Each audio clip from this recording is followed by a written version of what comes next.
At 82, Robert De Niro finally feels ready to speak plainly about one of the quiet giants who shaped his artistic soul, Robert Mitchum, and to understand why that influence took a lifetime to fully articulate, you have to start at the beginning.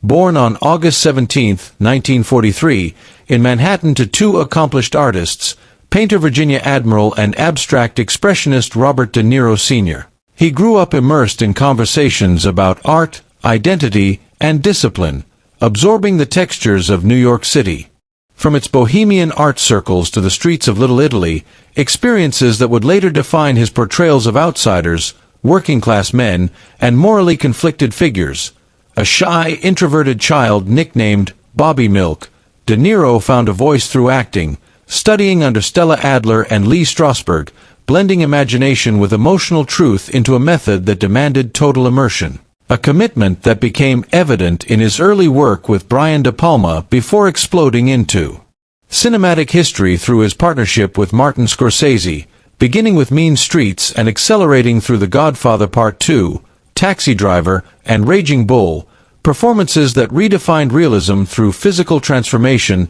psychological depth, and fearless vulnerability. Yet what often gets overlooked is how much restraint underpinned that intensity. A lesson De Niro would later recognize as deeply Mitchum-inspired, even as he demonstrated astonishing range in comedies like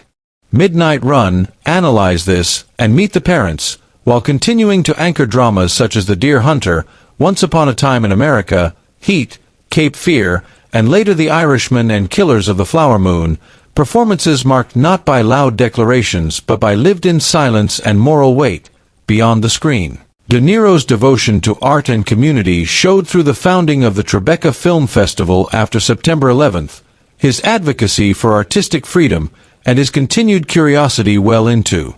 his 80s, from intimate projects like Ezra, inspired by his experience raising an autistic son, to major streaming work like Netflix's 0 Day. His personal life, layered with marriages, reconciliations, and a deep commitment to fatherhood, mirrors the complexity of the characters he's portrayed, imperfect, resilient, and rooted in responsibility, and now, with a clarity that only time provides. De Niro speaks of Robert Mitchum not as a myth or rebel caricature, but as a master of restraint, an actor whose stillness carried immense weight, whose apparent indifference masked deep care, and whose refusal to over-explain taught De Niro that authenticity doesn't need volume to be felt. Mitchum, he says, understood that sometimes the strongest choice is to do nothing, to let the camera come to you, to trust the audience with ambiguity. A philosophy that quietly shaped De Niro's most powerful performances, and his belief that longevity in art comes from fidelity to instinct,